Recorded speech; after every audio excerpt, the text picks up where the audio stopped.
One of the most common questions I get on Twitch, on YouTube, and on my Discord is what should I do for my Horsemen and my Strike characters as far as T4s and Iso8s go. So in this video, we're going to go ahead and I'm going to make my last recommendations.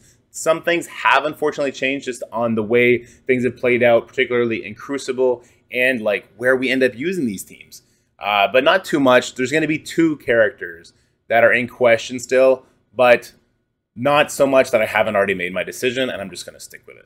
So let's go ahead and jump into that. Before we do, a word from today's sponsors.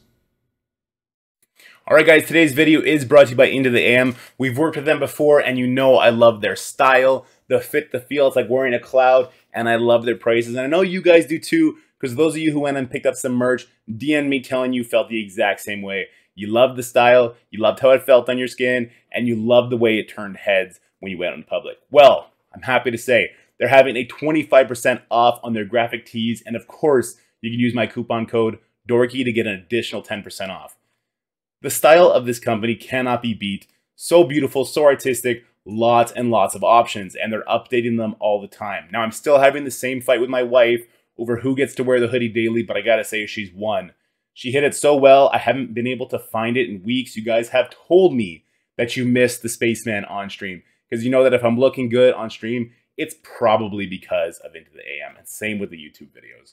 So I went ahead and picked myself up another hoodie, but I went beyond that. I wanted a good deal, so I went to their packs and I picked up 6 more graphic tees. So you can expect that the quality of my appearance is going to get a lot better in the upcoming videos. If you want to have the same effect on yourself, make sure you go check out Into the AM and shop some merch. So I'm going to start this off by talking about inarguably the worst Horseman team, which is unfortunately the Unlimited X-Men team. I say unfortunately because it has the coolest characters of the bunch. Archangel's cool, but he's not Rogue. Red Hulk's cool, but he's not Gambit. And then they have the 3 no-names, for whatever reason though. But the power couple, Rogue and Gambit, should be much better than what they are in the game. But I digress. We're here to talk about T4s and Iso8. So let's start from left to right.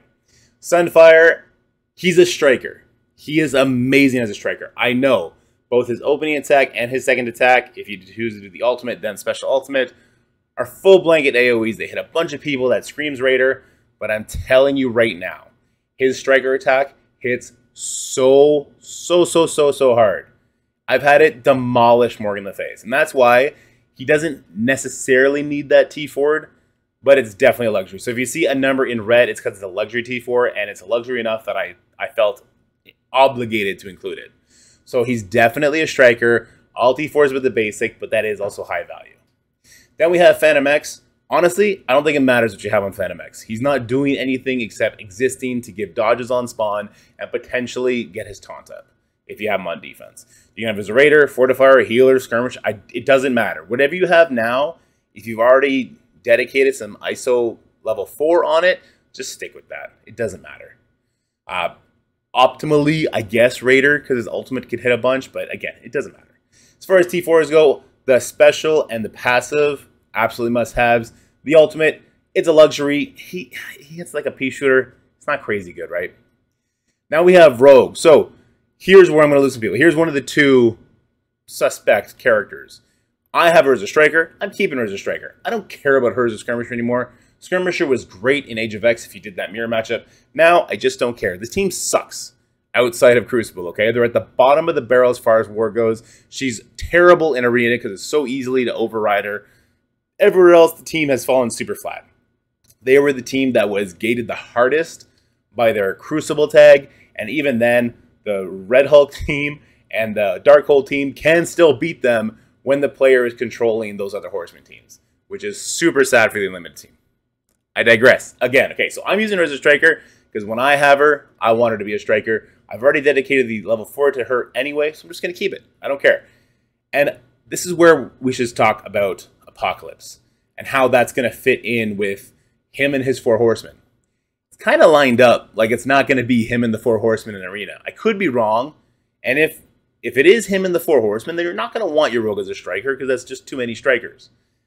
But I don't think that's going to be the case. I think Kang's going to make his way onto that team, or Weaver's going to make her way onto that team, or somebody else to mess with that mirror matchup. She might be there on defense, but then if she's on defense, you don't care what her ISO is. It's not going to matter.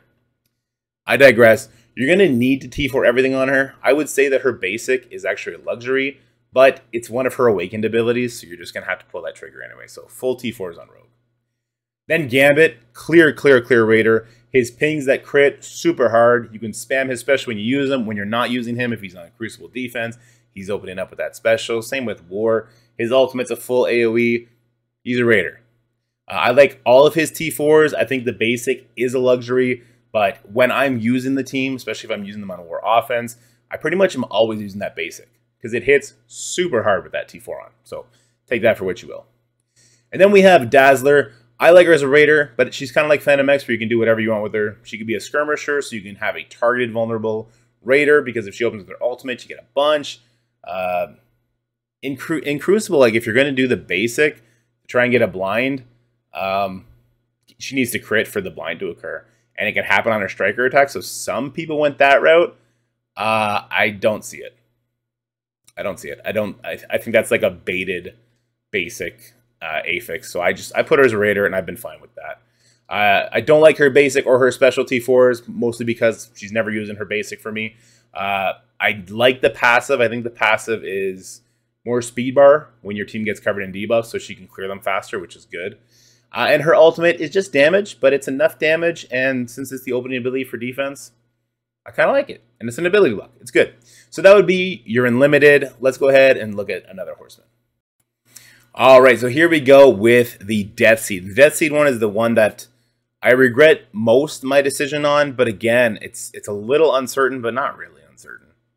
Let's start left to right. So we got Nemesis. He's clearly a striker. I like everything but the basic. The basic is luxury because he's a striker. He kind of gets to double dip from it. Not super necessary. It's not. It's like 60% damage, so it's even on the low end of added damage. Then you have Dark Beast. I'm hiding it, but he's a skirmisher for sure, right? He's got that Nebula-esque double tap. I like the basic, the ultimate, and the passive. I don't even like the special in raids. In raids, it makes the regens for like 2 turns or 2 regens instead. Completely waste. They're autoing the current raids. Will that extra regen like save you in the next raid iteration? I don't think so. So Dark Beast, skirmisher, everything but the special. Archangel. So I had him as a Raider at first. I love him as a Raider when he's doing hybrid stuff. If he's not on his team, I think Raider is better. But the second you put him on his team for Crucible or War offense, whatever the case may be, and even in the raids, Striker's just doing better. The bleeds and just the second hit is doing more. I've wasted my ions on that. I haven't, because I put him as a Raider at first. I haven't decided if I'm going to flip-flop and go back, because I do have enough to get Baby Apocalypse now. So technically, I could switch him to a Striker. I'm going to still wait and see on this what Apocalypse does. If there is Apocalypse with the 4 Horsemen as the meta, then maybe he's still going to be better as a Raider. I think he would be better as a Raider on that team, but I just can't see how the full Apocalypse Horseman team is going to be a thing. The other characters, the breaking tiebreakers and doing all this kind of stuff, I just don't see it. Anyway, I digress. For him, all the T4s, his awakened abilities are on his ultimate and his passive. The other 2 are no-brainer wins, especially if you have him as a Striker. Magneto, Striker again, so it's like Infinity Watch, right? Except you don't have the Moon Dragon to do the tiebreaker if you need those extra heals. They're just all Strikers except Dark Beast. Magneto, Striker, everything but the ultimate. The ultimate adds 30% damage. It's such a low number. It's stupid. Don't do it. Psylocke. So, when I do think about Apocalypse, and I think about the next raids, I have to imagine Apocalypse is going to get the nod to at least be in one of those nodes. And the only character that I think could possibly be benched is Psylocke. Because what does she bring? She brings defense down, counters, dodges on spawn, a turn meter rewind, and a debuff cleanse. That's all really powerful. Nemesis brings insane damage, speed up, trauma. Dark Beast brings the assist. Magneto gets the energy on every node to AoE blind. He gives you the speed. He's not going anywhere. He's got the ability block, the prolonged buffs, he's not going anywhere. And then Archangel's Archangel. So if Apocalypse does replace somebody for raids, it's going to be Psylocke. But that's, I guess, neither here nor there right now. For Psylocke, Striker, I like the ultimate and the passive as essentials, but I also really do like the special and the basic. Even when you're using this team, say in Crucible, that extra damage from the passive and the basic, she hits really hard. She really does. I think she's a great character. She's just super slow for this team. That's why she needs the Magneto blind to protect her at the beginning. but she hits really hard. So take that what you will. They are luxury, but they'll help you in the long run. Let's go look at Darkhold. All right, so kind of a weird place to be if you're a Darkhold fan, right? Because they were the arena team, and they got kicked out for some hybrids. Now they're nowhere to be seen. Like, even Morgan doesn't make most people's arena team right now. Will that change with Apocalypse comes? Maybe. Morgan's a pretty amazing character in her own right. But I digress. Again, let's go back left to right. So Wong, clear striker, you're going to get extra buff clears from that. Every T4 on him is necessary to make sure you get the buff clears. Super damage on that special. Make sure you're throwing all the debuffs possible back at the enemy. And the passive, I believe, is an extra turn of defense up. Very crucial. Scarlet Witch, nothing. Nothing. You're not even using this character, except maybe in the Wakanda match in Crucible right now, in this current and only this season of Cosmic Crucible. Maybe you're using her there. Doesn't matter what ISO you have her. You can have her as a barrier, skirmisher, forward of fire, raider. It doesn't matter, because she's either going to do one ability and then die, or she'll do two abilities, and you can either have heal, barrier, whatever the case may be. She's pretty useless. But if you did want to T4 her, because she's your favorite Marvel character like she has many others, hashtag buff Scarlet Witch, her special and her ultimate are currently the only things worth looking at. Now Morgan. This one's going to take some people off. She's clearly better as a striker. She's not having the same focus issues she used to have. You're very rarely doing the mirror match anymore. Even in Crucible, you don't do the mirror matchup. You have other options to be Darkhold now. So Striker smacks. And I mean smacks. Striker on her is one of the reasons I've been able to do like a 300k punch up into the Wakandans in stage 6. It's crazy. It's bonkers how much damage the Striker does. And if you're not relying solely on her to land her ultimate to win the matchup, then who cares? So Striker, all T4s on her, they're all amazing. Do them. Do it. Agatha. A lot of people think that it's best when you have a super big Agatha to make her a raider, and that's dumb. Skirmisher so that you get double taps with Morgan the Fae all day. Again, Morgan as a striker. I've had Agatha do her basic, call in Morgan, or Morgan do... It's just having a targeted vulnerable for Morgan to smack into cannot be undersold. It's so powerful how much damage she does, okay? The Morgan I'm talking about. So whatever I can do to amplify just Morgan and make sure I can focus that fire, that's what I want to do. As far as her T4s go, basic, trash, because Arena, Darkhold, she's not calling in 2 people anymore, so who cares? The special, there is a lot of damage that happens there if you're ever using it. I've not been using it lately. Again, Agatha, basic, calling in Morgan to do an attack. That seems to do more damage than any Agatha special I've ever done. Especially, I harp again once to Cosmic Crucible against that Wakanda team in stage 6. I'm always using the Agatha basic. So Morgan's stealing buffs. Morgan's doing crazy damage. Morgan's killing people. It's all about Morgan. So I don't care about Agatha's special damage. I just don't. The ultimate is really nice for that extra barrier, and the passive, I believe, is the focus, which is obviously super necessary. Then we have Heartless. I love him as a raider. His special, doing a bunch of vulnerables, is great. His basic, doing a bunch of vulnerables, is great. His special just as a single target, which is kind of yucky. It's okay, though. It can hit super hard, especially if it crits, which is good. And you do want the T4 on that to give you, I think it's extra turn meter rewind, which is huge. His ultimate does more damage the more buffs and debuffs on the enemy. That's great. And then his passive, I believe, is extra crit damage and crit chance, which is another reason why he kind of feeds good into Raider. He's got extra bonuses on that. So that would be Darkhold. They're in a weird place. They're kind of like the flex team. They're like the they're like the 3rd best team in every mode now. So it's like Unlimited is the best Crucible team, kind of. They can still be beaten. Then it's Gamma, and then it's Darkhold. So it's really weird.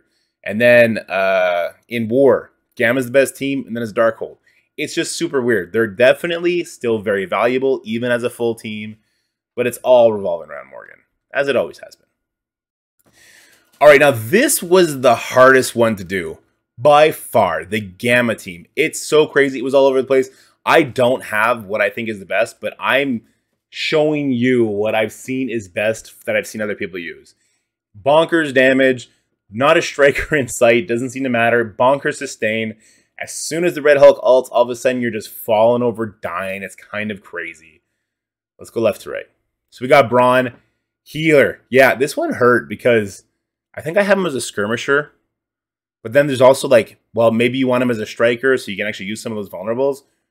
But just him living longer so that his passive is kicking in and so that he's given regens out on his turn and all that kind of stuff. It's just, it's a beautiful, disgusting thing to face in war. And I've seen, I think it was Pathfinder Gaming, his entire Gamma team is healer, and he just walks over the unlimited teams. The healing on them is huge because their health pool is huge. It's gross. It works. So I love him as a healer. I do. I wish I could snap my fingers and make that change. For him, everything but the basic. Then we have She-Hulk. Really, just her passive is necessary. I like her special for a little bit extra healing, and that is also affected if you can make her a healer. Now, my She-Hulk is a healer now. It's just bonkers healing. Then we have Red Hulk. I like everything but the basic. I think the basic is just luxury, but he's taking so many turns, especially if you have him on defense in war, which I think most competitive people do. He's actually going to do that basic attack quite a bit, so I think it's a good luxury. And I love him as a raider. He's going to get early vulnerables out, and though you don't have any strikers eating up those vulnerables still add 10% additional damage to the enemy. So it's good to have somebody putting vulnerables out. I just love that. And he's a monster. Once he hits his ult, it's done. All of his attacks are multi-hit. It's great. OG Hulk, I really like the special and the passive, though you got to give a shout out to that basic and that ultimate. If you faced a big Hulk in war or even in Crucible, and because he's a healer, he drops down, then all of a sudden he gets a bunch of speed bar, he shoots back up past the 50% mark, and then he throws a basic at you or an ultimate. He seemingly is taking like 4 turns. The second you push him to 50, it looks like he's taking 4 turns before you get to do anything. So that basic and that ultimate definitely play a factor into his damage, even if he's a healer. But when he has a healer and he does that special, knocks him all the way up, he takes a turn, all of a sudden he's healed like 40% of his life. It's gross, it's crazy, but yeah, those 3 as healers, it really keeps the team alive in the most annoying way. Then we have Abomination. Again, I like him as a raider. You can make the same argument for him as healer, though, just because of his on-turn heal. I kind of just like the extra vulnerables. I play with this team as offense in Crucible, so I kind of like to have more vulnerables, hitting into more vulnerable targets for increased damage. But healer could make a good argument. And for him, everything but the basic. The basic is garbage. Don't do the basic. So that'll be your Gamma team. Let's go look at the strike characters now. All right, and the strike characters. I think we all kind of had like a collective sigh of relief when they announced Deathpool and Kestrel because they're characters we had for a long time. And most importantly, they're both really good raid characters. And Kestrel is a really good war and really good Crucible character. So it's good that they were all these 3 characters. No complaints there. My ISOs might throw you off, but I think knowing this one for Deathpool is good for some people if you haven't already invested into her as a striker. So let's start left to right, though. Kestrel, the Raider-Striker conversation has been had crazy. Whatever your preference is, go for it. I've had the best success with Raider. I've had her yeet off full life Eternals, saving my Crucible matchup. I've had her special give countless vulnerables out, so the rest of my Secret Avengers in Raid can make their move, or if I have her with Surfer or somebody like that in Crucible, they're a striker. They can make use out of it. She's not hogging it all. I love her as a Raider. She's phenomenal. All the T4s are necessary on her. Everything is extra defense down, extra damage, extra everything, extra ping damage on her passive. She's a T4 hog, but she's worth every single penny. Spider Weaver, striker. I've had people say they like her as a skirmisher. I don't get it. She hits super hard. We all got a 7-star from her. Boost her up to 7 red star because she's that good of a character. And put all the T4s on her, make her a striker, and watch people die. Again, I've had her do it to me where she one-shots my Icarus. And then the striker attack is what kills him. That was a fun Crucible. That one still hurts. And then we have Deathpool, the worst of the strike characters, but hear me out. She has a line in her passive where she just gets speed bar on raid spawn. Cool. So she's what Magneto is to Deathpool, but to Mystic characters, except she's a plug and play. I love that. She's also giving out energy all the time. She's doing her ping, but her ping is kind of very low damage now. Her special, you definitely want to have that T4, so it's spreading it to everybody. And her ultimate, once she gets up to 5 charges, she's putting someone in the nether realm, right? But here's the thing. We used to have her as a striker because her damage was phenomenal. Her damage has been power crept by now, so I actually prefer her as a raider. Her basic is AoE. Her special, AoE. And because it's adjacent and she's mostly used in raids, you're normally hitting more than 3 targets. You're hitting 4 or 5. The more vulnerables for Icarus, Dormammu, or even Morgan to hit into, the better, i.e. Raider for her. The basic and the ultimate, they're straight luxury T4s and like not super valuable luxuries. I just wanted to include them. So that's the strike character, guys. That's my thoughts on T4s and Iso8s for your Horseman team and your strike characters. Let me know what you think in the comment section below, particularly on Rogue and Archangel, because we're going to have a fight and it's inevitable. So let's just hash it out. Let's hash it out. And guys, 1 day left on that Into the AM graphic tee. The graphic tees. Make sure you go pick some up. I really like them. Again, I kind of love this company. And the better we do with this, the more likely they are to want to work with me again. So go check them out. You'll love them too. That's it for the video, guys. I hope you enjoyed it. If you did, make sure you like, share, and subscribe. Stay happy, healthy, have fun, and I'll see you in the next one.